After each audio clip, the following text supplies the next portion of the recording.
Welcome in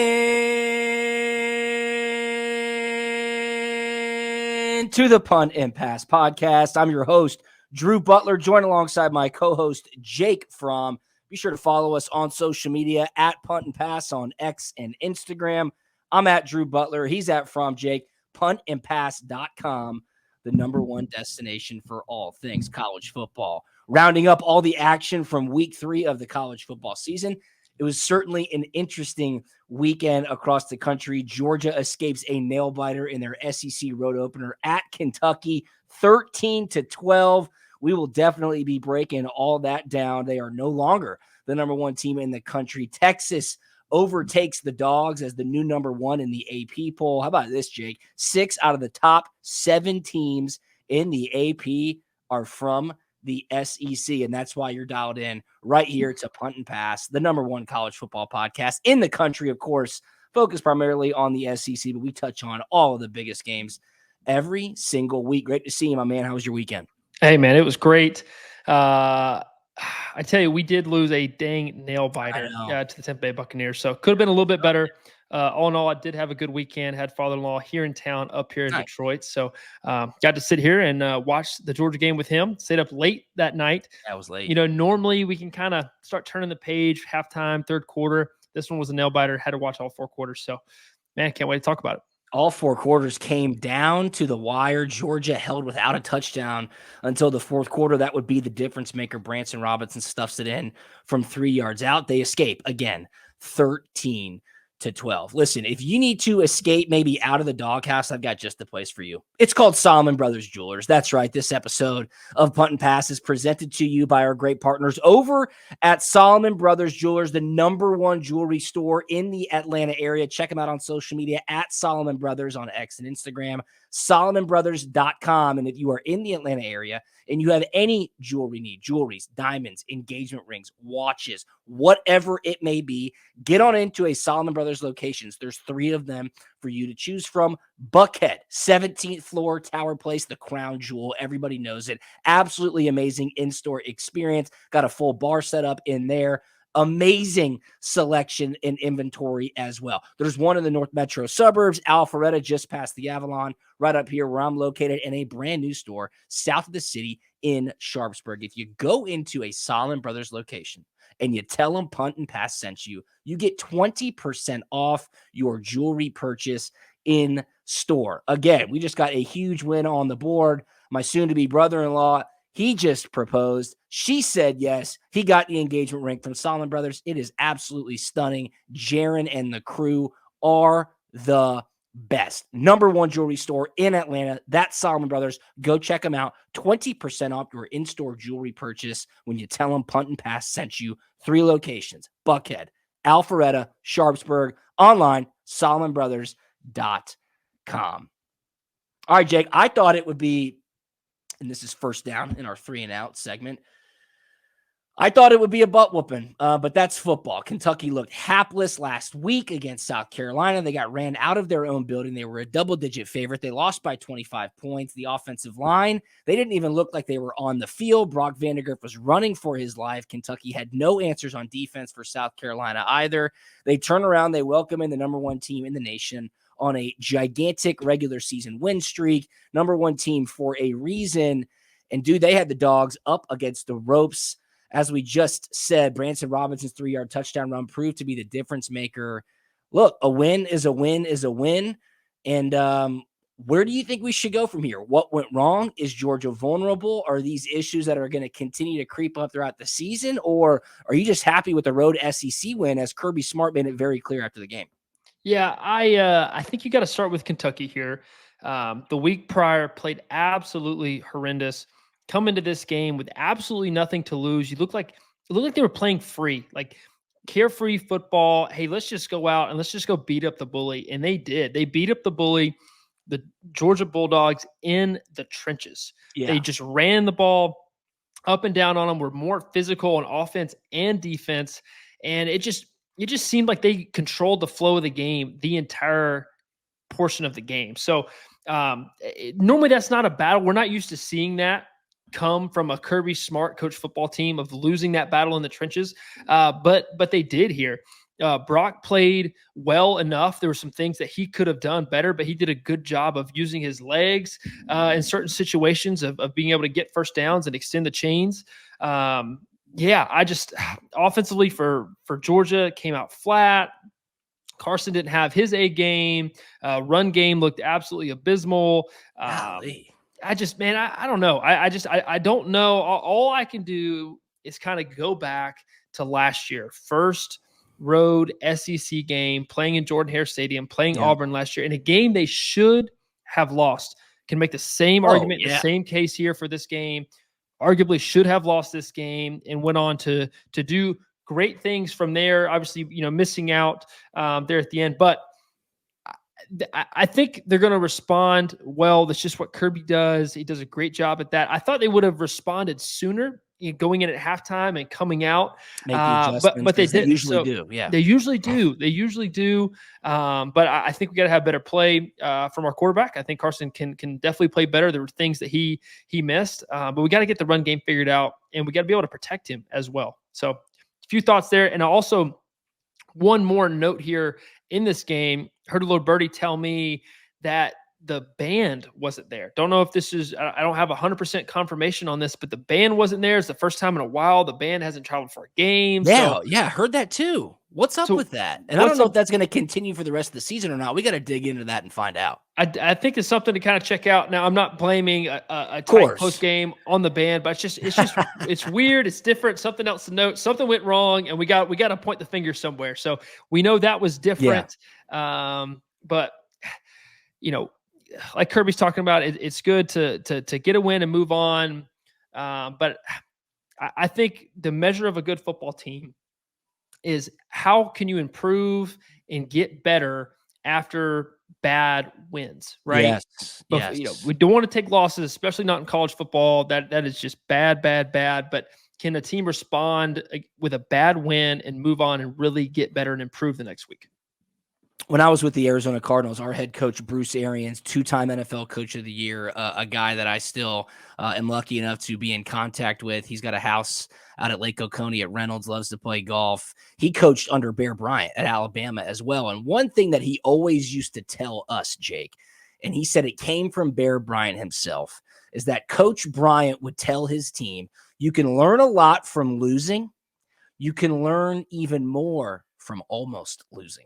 And that's exactly what Georgia did in this game against Kentucky. They almost lost. Guess what? They did win. You bring up a great point. Last year, first SEC road game at Jordan-Hare, they should have lost that game. No doubt. They certainly learned a lot from that tough battle in their SEC road opener. We all know Brock Bowers took over that game. 2 years ago, first SEC road game, a night game at Missouri. They should have lost that game. Guess what? They dug deep in the fourth quarter. They came out with a victory. I was on the radio this morning, 92.9 The Game in Atlanta, in Odyssey Station. This podcast, of course, on the Odyssey Network now. And we were talking about maybe the lack of an absolute superstar like Brock Bowers, who took over that game at Auburn last year. Brock now having a great first 2 weeks in the NFL. This guy's going to be a Pro Bowler. Like, he's going to be a Pro Bowler in his rookie year. But I said, hold on a second. Trevor Etienne is that dude on the offense right now. Now, Carson Beck, bona fide top 10 NFL draft prospect, quarterback. I'm going to ask you about that in a second. When things are kind of going haywire, maybe the play calling or the offensive game plan going into the game is not going to allow the quarterback really to take over a game. Can that change throughout the course of 4 quarters? I'll get to you in just a second. But Etienne, 19 carries, 79 yards. Like, that's a guy you are relying on to get the tough first downs, move the chains, own that time of possession, wear out a football game. And that is what happened. Georgia's going to learn a ton from almost losing this game. The most frustrating part for me was Kentucky not being scared to run the ball right up the middle of Georgia's front seven. And that's what they did. Kentucky's offensive line, give them all the credit in the world. They were pushing Georgia's defensive front off the ball. On the flip side, Brock Vandagriff, he had plenty of time to certainly run the offense that Kentucky knew they're going to figure out ways to have success against Georgia. If I need to point out one guy on the defense, it's Jalen Walker. I mean, this guy is a freaking stud. Even Micah Parsons, one of the best players in the NFL, he was tweeting out during the game how good Jalen Walker looked. But man, I mean, What is the issue? And I guess I'll go back to my question about Carson Beck. Things are going haywire. The band's not there. Hostile environment, night game. This is something that I didn't put much awareness on leading into the game, Jake. But Georgia's first 2 games this year, a noon start in Atlanta. You're up at 6 a.m. You're in the stadium at 9:30. Like, you're getting ready to roll. Tennessee Tech, creature comforts at home. You know exactly what that's going to be, a bona fide scrimmage. That kickoff was at 2. Get up, get out early, go take care of business. Sitting around and waiting all day for that 7:30 p.m. kickoff, that's just different. You need to be able to go through those types of routines to understand what it takes to get your body, everybody on the team, ready to roll. And guess what? With CBS no longer having that 3:30 game, the premier SEC game every single week is going to be at 7:30. So for all the fans who had always wanted these night games, guess what? That was a 7:30 game. Alabama's a 7:30 game. Texas is a 7:30 game. I bet you Ole Miss is a 7:30 game. Tennessee might be a 7:30 game. This is the new norm. And I think it's something, again, that you can learn a lot from almost losing that game. Yeah, I love the take on almost losing. I think that is a huge key to a soon-to-be good football team. However, after experience playing in college, playing the NFL, I'm just not buying the, hey, well, we played at noon and then we're going to play, a night game. Hey, like, the best players show up and play ball, and they don't care what time it is. Like, if you got that dog in you, it doesn't matter if we're playing at midnight, 4 a.m., 6 a.m., 7:30. It doesn't matter. I'm going to show up and I'm going to play ball. So that's what I want to see more of from somebody on that sideline, somebody on that football field. I know I'm seeing it from Kirby, but I want to see that dog out of somebody on the offense and somebody on that defense to say, hey, no. This is my team. This is my unit, and I'm going to go make a play. So I just felt like we were missing that. You talked about in-game tweets. David Pollock said that there's a lot of good players on offense and a lot of great players. We'll see. Like, exactly. It's so early still. It's still early. The jury's still out on that. But I think it starts with the quarterback position, and I know Carson will respond the right way. I think as a fan and a former dog, I wish it would have happened sooner in game. But man, sometimes that's just the way the ball rolls in certain games. So you had mentioned this in the Clemson game. Coming out in the second half, Coach Bobo was allowing Carson to press the ball downfield a little bit more. I was waiting for them to kind of open up the playbook and take deep shots. Is that because they couldn't really establish a run game? Is it because the offensive line did get dinged up? Tate Ratledge, he goes down. What an integral part of that offense, a leader. He has a sprained MCL and a sprained ankle. It sounds like they're hoping to get him back for the Florida game in about a month and a half's time. But I love what you said about guys have to take ownership and leadership within the heat of battle. Kirby Smart, extremely animated all game long. The cameras were all over him. I mean, he was fired up. Let's get one thing straight. Kirby Smart's not playing the game. He can yell and scream and cuss and throw hats and hit the ground and chuck visor, whatever he wants to do. That's not going to change what's happening on the field. So I guess this is a very long way to ask you the question. What does the quarterback do in that moment? What do you say to the offensive line when you're not getting the push you want? What do you say to Trevor Etienne when you're feeding in the ball and you're like, hey, just keep trusting it. You're going to break one. Take me inside the huddle when the coach is extremely frustrated, when your guys aren't really performing up to the standard that you're used to, and you're on the road in a very hostile environment. Yeah, I've been on both sides where, kind of turned around things for good. And then I've been on the side of just never really end up happening, right? It just couldn't never find a way to get something going. Just one of those days. Just one of those days, right? Everybody's been there. Everybody knows exactly what that is. But man, in those moments, sometimes talk is cheap, right? Yeah. Some guys want to. I've always been a vocal guy, and in those moments, sometimes you got to read the room. Talk is cheap, and everybody's looking at you, the quarterback, to make a play. Mm-hmm. And so you got to make a play, whether it's with your arm, with your legs, whether it's a run check, a smart decision, whatever it is, everybody's looking at you to make a play. So I don't know how that looks like in the play call and what's being given and this here, but hey man, you're the quarterback. Everybody's looking at you to make a play. Talk's cheap in that situation, and we got to get something rolling. Got to. And thankfully they did. I mean, I can't believe Mark Stoops chose to punt the ball with about 3 minutes left. Georgia Yeah. was able to Yep. regain, get a couple Yep. of first downs, wear that game out. I mean, that's situational football. Like that right there is situational football to the T in the NFL. You're dealing with it now, Jake. You have guys up in the coach's box who have graphs and charts for what to do in exactly those types of situations. Maybe Mark Stoops does have a guy. Maybe that guy did say go punt the ball. I don't know. Like when you're an underdog in that situation at home, I feel like you just got to burn the ships and go for it whenever you have a chance to knock off the number one team in the country. Kirby Smart, after the game, very, very vocal in saying, I don't think our guys really listened to the message that we said to them all week long. The SEC is a week-to-week league. If you're going to go out there and your effort is going to be based on what you saw on tape the week before, which by all intents and purposes was terrible by Kentucky against South Carolina, well, then guess what? You got something waiting for you. And that's exactly what happened to Georgia. They got punched in the mouth. There is no other way to describe what it looked like when you were watching that game on Saturday night. And Kirby Smart said it is hard to win on the road in the SEC. So, of course, he's proud of his team for getting that win. I would assume that he's pretty frustrated with maybe their effort on the field.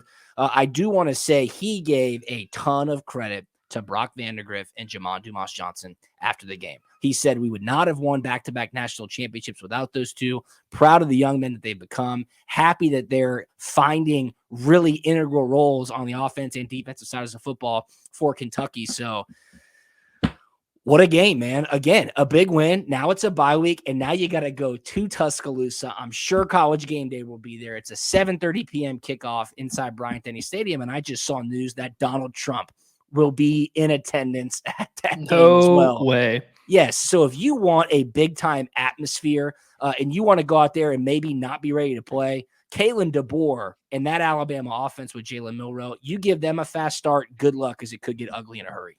Yeah, man, what a great opportunity to respond. Not this next week, but the week after. You got a great opportunity during this bye week. Bye weeks were always huge for me. Always in that kind of week 6, 7, that week before Florida, and it was an opportunity to self-evaluate. What are we doing right? What are we doing wrong? Where do I need to get better? And to always come out and respond really, really well when we played the Gators. So this is a great opportunity. Really looking forward to the product and the plan, the offensive plan that they're going to put together. Is what I'm really excited to see Bobo cook up. And yeah, man, hopefully Trump's got more Secret Service there. Yeah, he's going to need it. No question. Well, maybe not in Alabama. Yeah, maybe a little bit friendlier parts there between those two fan bases. But yeah, Suma Karmbe, the running back for Kentucky, 22 carries, 98 yards. I mean, you do not see they couldn't tackle him. They could not tackle him. No, you couldn't get him on the ground. Outside of Alabama, you don't see a team line up and say, we're going to run the ball, try to stop it. That's exactly what Kentucky did. So I was dead wrong in my prognostication. Georgia did end up getting the win. They were 22-point favorites. They win by 1. Again, an SEC road victory. Keep stacking those wins. The bye week coming at a great time. And of course, that tilt in Tuscaloosa is going to be a big one. All right, let's go to second down.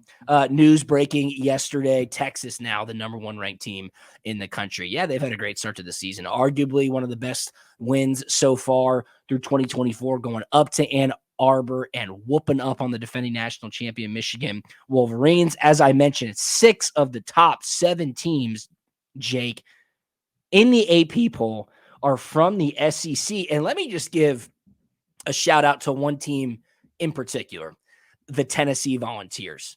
Dude, they are absolutely running it up. It was 65-0 against Kent State at halftime. Tennessee kicked an onside kick when they were up 30-0 in the first quarter. They are not taking any prisoners. Watch out, a big game this weekend. Josh Heupel, remember, national champion, I believe, at Oklahoma, returns to his alma mater as the head coach of Tennessee. That's where game day is this week. Tennessee at Oklahoma this weekend. That will be a fun one to watch. Yeah, no, that'll be huge. Excited to see that one. Like just to see Tennessee go against a real big deal defense. And then shout out to Boston College again.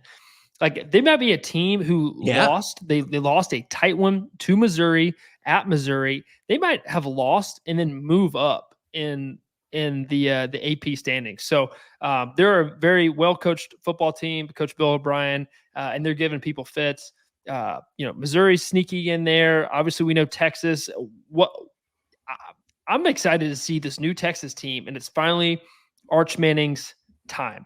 So we'll talk and dive into that. But man, it's going to be so interesting moving forward because when does Quinn Ewers come back? No, you're exactly right. And you bring up a great point. Quinn Ewers, Heisman probably favorite at this point in the season. He comes out of the game. Texas beat up on UTSA. Oblique strain. I want to ask you about that in just a second. They say maybe a few weeks. It's not as serious as they had feared, but 5-star, highly touted recruit Arch Manning comes into the game.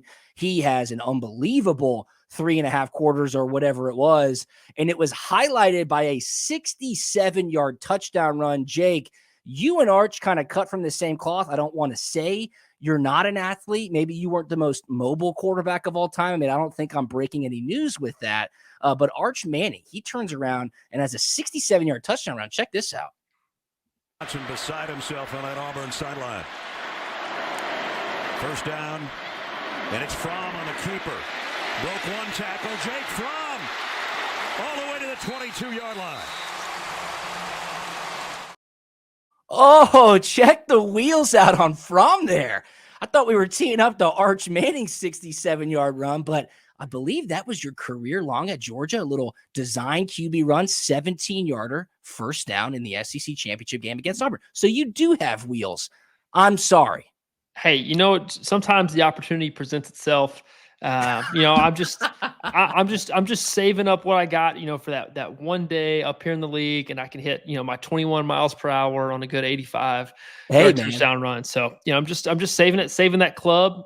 It's in the back of the bag. Hey, and it'll have its opportunity, have its moment one of these days. Good for you. So I stand corrected. Jake Fromm, tier 1 athlete. Yes, you can get outside the pocket. Little RPO there. Forget about it. Quarterback reads that DN crashing. Pull it down. 17 yards.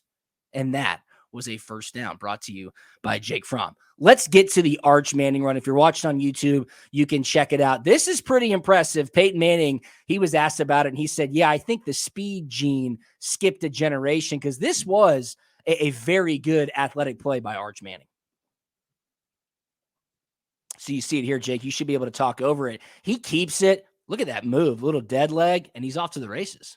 Yeah, they said he hit 20.7 miles per hour there on this run. So you got to remember, Arch, he's not Peyton's son. He's not Eli's son. Cooper. No, he's Cooper's son, the receiver Manning. So you got to kind of remember that a little bit. Right. Cooper's got a little bit more athleticism there, and obviously he's passed it on there to Arch. So, man, he's got it all. He's got all the clubs in his bag, and it looks like it's going to be his team now for an undisclosed and undetermined amount of time. So talk about that oblique strain. I mean, it's easy to say it's going to be a couple of weeks, but that's something that can nag for the rest of the season, right? Dude, I am so unfamiliar with this. Never had any instance, with myself as part of, my career. The only other person I know that's had it was Aaron Donald, and he was, we were playing him one week and he had it. He came out and played, but I just imagine, think about it as you go throughout your day-to-day, like you're using your core all the time. Yeah. Right. And it just like, this could be one of those things where it heals up in a week and a half, 2 weeks, or this could be a thing that just nags him the rest of the season. So, you're playing quarterback, you're definitely using your core, your obliques, you're getting this big, turn from your lower half, against your upper half. So, for you guys out there, the closest thing I can, kind of compare to it would be like hitting a golf swing. So hitting a golf ball. And if you have a strain in your oblique, hey, let me tell you, you're not going to the course that day and you're not hitting balls. So right. That's the closest thing I got to give you guys a comparison.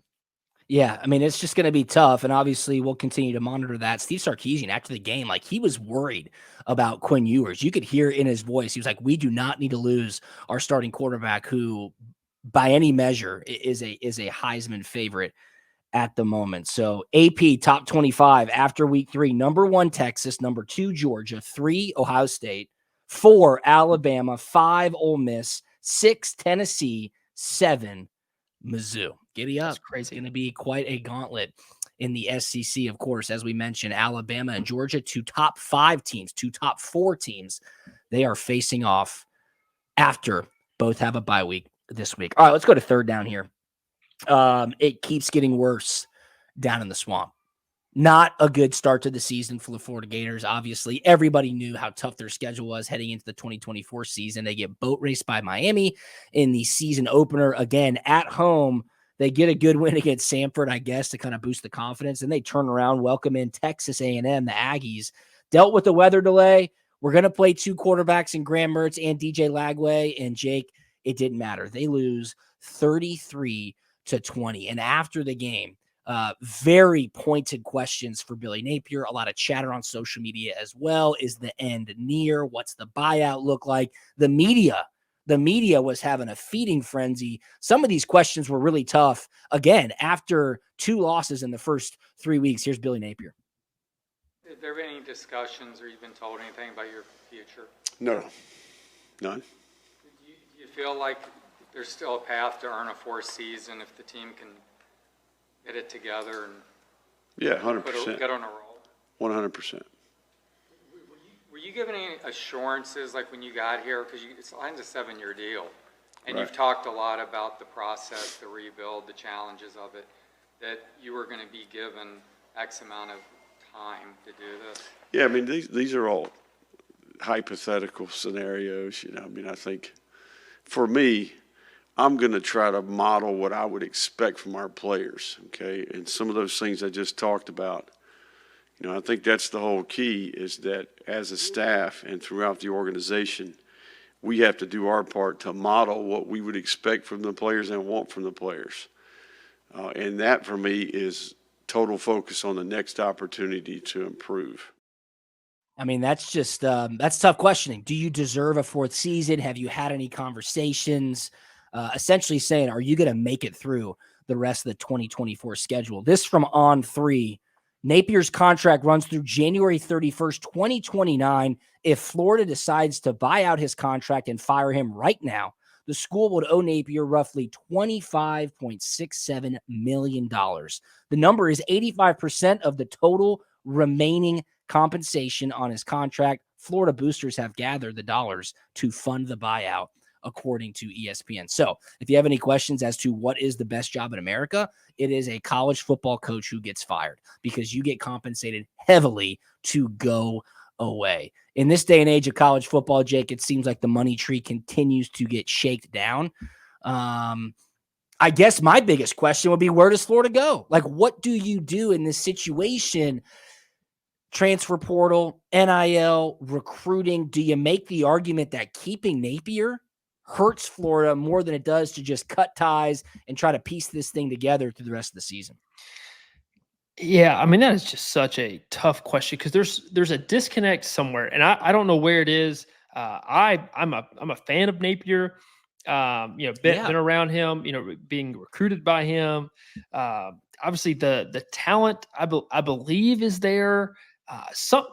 There's something's not right. Something's not happening.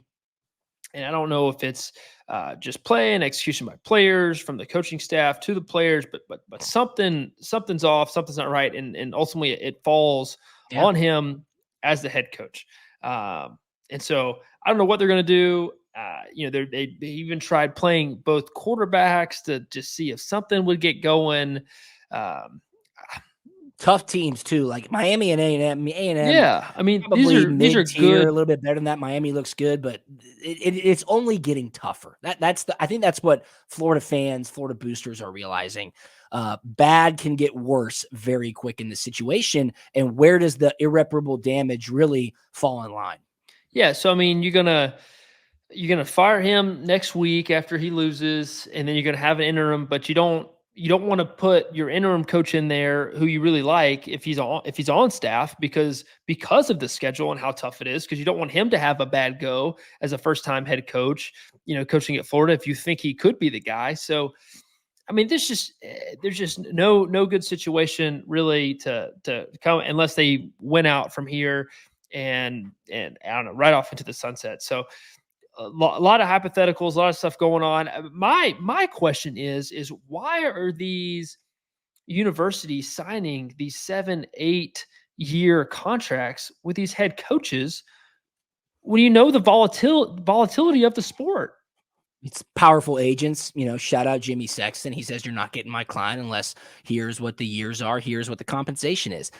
If he were to be fired tomorrow, and again, this is a podcast, people, we're entertaining you. Of course, I feel for the family having to move, the kids, the public backlash, all that stuff. I mean, that's why you get paid the big bucks. If they were to fire Billy Napier tomorrow, he would be paid $12.83 million within 30 days.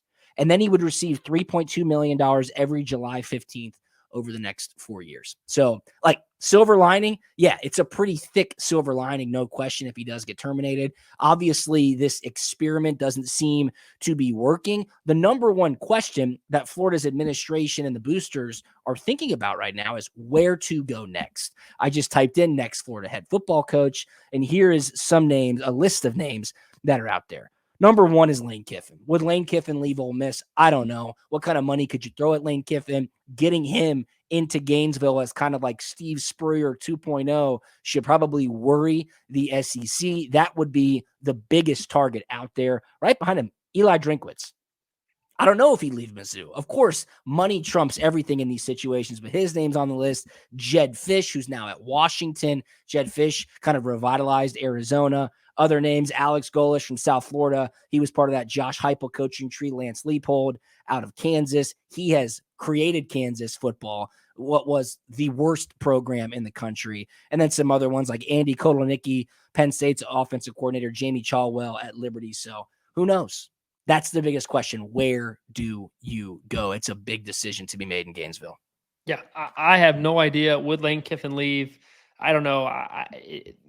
Sadly, it does come down to how many dollars are you throwing at me? I'll go try it for my 2-3 years and get fired too. So maybe I should throw my hat in the mix. I don't want to coach the Florida Gators, but I could, I guess, do the Georgia fan base a pretty good service. So there you go, and ruin the deal and make a lot of money while doing it. Here's what I'll tell Billy Napier. If he's in the Atlanta area and he's recruiting, clearly probably the stress levels at home are pretty high. He should swing right on into a Solomon Brothers location, pick his wife up a beautiful piece of jewelry, mention Punt and Pass, get 20% off. And that would be great because then his wife would be happy. He would feel good about making everybody smile at home, regardless of what's going on the football field. And again, Coach Napier, say Punt and Pass sent you when you go to Solomon Brothers, either in Buckhead, in Alpharetta, or down south of the city in Sharpsburg. If you want to swing by before you head to the airport, you get 20% off your jewelry purchase, watches, engagement rings, wedding bands, jewelry. Solomon Brothers is the best. So a little pro tip there for Coach Napier. We're not even mentioning Florida State. Florida State's 0-3. Mike Norvell, God bless him, restructured his contract in the offseason. They're stuck. He's not going anywhere. That could probably be one of the tales of the transfer portal not exactly working out. They lost a bunch. They added a bunch. Disastrous situation happening in Tallahassee. All right, as we wrap things up, let's just throw a penalty on ourselves. We'll do another third down. I got a couple of quick fun videos that happened over the weekend in college football. I was watching this live, Jake, late after the Georgia game. Cal was playing San Diego State. Cal, the notable ACC powerhouse. And the fans in Berkeley were throwing stuff on the field. They had to stop the game. Cal got a penalty. And Justin Wilcox, the head coach of Cal football, walked over to a referee, grabbed his microphone off his shirt collar, and sent a message to the fans. Cal fans, we love you. Stop throwing the cards on the field. That's 2 15-yard penalties. Please stop throwing the cards on the field. I mean, I didn't know Berkeley fans had that much in them or if they cared about football that much, but chucking stuff onto the field, absolutely a no-no. And Cal, they got pinched for a couple of 15-yard penalties. They ended up winning that game.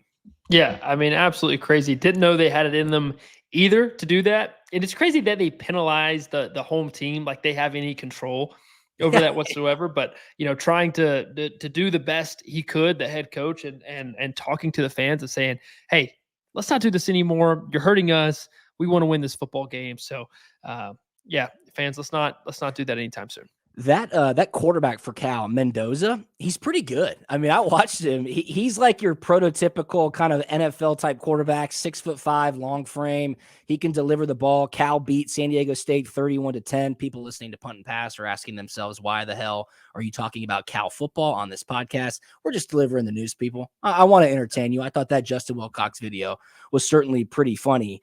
Mendoza, 21-29, 198 yards and 2 touchdowns. You know, the Pac-12 is kind of being revitalized. Washington State and Oregon State just found 4 more teams. They're trying to rebuild the Pac-12. Do me a favor. Call Cal, call Stanford. They do not need to be in the ACC. It makes 0 sense. Make that happen, please, on behalf of Punt and Pass. All right, I'd be remiss if we didn't talk about Colorado, right? A huge lightning rod in the college football world. They had a big in-state game, rivalry game against Colorado State. A lot of chatter. Last year, it was the 2 head coaches going after each other. This year, Colorado State's quarterback, Nicolosi, he had an interview leading up to the game, and he was kind of referring to the glitz and the glam and the social media and the NIL. Well, then after Shedeur Sanders and crew beat up on Colorado State, Nicolosi went to go find Shedeur on the field after the game, Jake, to shake his hand, and this is what happened. You that same talking shit on Instagram. You talking on Instagram. All right, keep talking about business. You can't fuck with me. So Shedeur keeping the receipts. Did you ever have an interaction like that post game where guys just weren't even going to shake your hand, but also come up to your face and not shake your hand? No, I mean, I hate it a little bit that college football has gotten into this. I mean, you know, sportsmanship is a big cliche that gets thrown around, but I think there's a level of respect that should get given, you know, to guys who are doing the same things you're doing, going through the same hardship. And so hate to see it for the sport. And man, I'm not a fan of it. I know, man. And you know, so much is said about Colorado. Granted, they beat up on Colorado State. I mean, I don't know what Dion was thinking. They're chucking deep passes, Jake, with less than a minute to go, and they're up by 3 touchdowns. And they're stat padding. But that's exactly what they're doing. Making hits. Like that should not have to happen. Clearly, Pat Shurmur, the OC, is not wanting to do that. So that's Coach Prime saying, do this, call this play. And they were. But if you don't think that they hear what people say about them, you're sorely mistaken. After the game, Shedeur Sanders and Travis Hunter bring their offensive line to stand behind them in the press conference. I think we have look at this picture. I mean, the offensive line certainly doesn't look too happy to be there, but you know, Shedeur and Travis, after they made the comments on the Twitch stream playing college football 25 this offseason, Shedeur asking about how many times Raiola got touched. They bring the O-line in to the presser after the game. I mean, I don't know. It's like a sideshow, dude. Yeah, I mean, what are we doing? I don't know. It's comedy hour. We're just trying to make TV at this point and trying to get clicks on Twitter, basically. So, man, not a fan. And I don't know. It's just what's going on? And what's going on? Let's play football. Let's play ball. Let's just play ball, man. We're ball knowers. We love ball. Let's play ball. Looking at week 4, we got a pretty good slate lined up. Friday night, Big Ten action, a top 25 match. Number 24 Illinois heads to number 22 Nebraska. That will be a good game. A Big Ten game. USC, the Southern Cal Trojans, head to Ann Arbor. 11th ranked Southern Cal taking on 18th ranked Michigan. Sharon Moore announces today that Alex Orji will be the starting quarterback moving forward. UCLA goes down to the Bayou to take on USC. UCLA heads to the Bayou to take on LSU. And in the big game, the 7:30 game, number 6 Tennessee at number 15 Oklahoma on Saturday night. So we got a good one. The week after that, dude, the games are sick. We have a couple of weekends later on this season that are just like plop down on the couch. You got wall-to-wall action, and that's what 2024 will bring. So that's our week 3 roundup. Jake, what do you have on the way out, brother? Yeah, I think we should also circle the Georgia Southern at Ole Miss game as well. Be queued up on tight end number 7, Tyler Fromm, who had couple catches and a touchdown last game. So man, he could cause trouble for the Ole Miss Rebels down there in Oxford. Let's go get him in the end zone inside Vaught Hemingway Stadium. Old Tyler Fromm rocking the skinny 7 at the tight end position. I can dig that. I smell a touchdown coming up. Tyler Fromm for the Georgia Southern Eagles this weekend. Be sure to follow us on social media at Punt and Pass on X and Instagram. I'm at Drew Butler. He's at From Jake. puntandpass.com. A huge shout out to our presenting sponsor, our awesome partner, Solomon Brothers Jewelers. Simply the best jewelry experience in Atlanta. 3 amazing locations: Buckhead, Alpharetta, and Sharpsburg. When you're in store, mention Punt and Pass, you get 20% off your jewelry purchase. They have an unbelievable selection, an in-store experience that is simply unmatched. Full bar. Bring your significant other in there. Plop down on a couch. Watch a little highlights of some sports. Let your lady or ladies, if you're bringing your guy, let them enjoy. They got amazing timepieces, awesome jewelry, engagement rings, wedding bands. Solomon Brothers is the best. Check them out. SolomonBrothers.com, at Solomon Brothers on Instagram. Jake, thanks so much, my man. Spencer Ray, our producer with Odyssey, a stud as always. Check us out on YouTube. Rate, review, and subscribe wherever you can, and we will talk to you on Thursday. See ya. We out.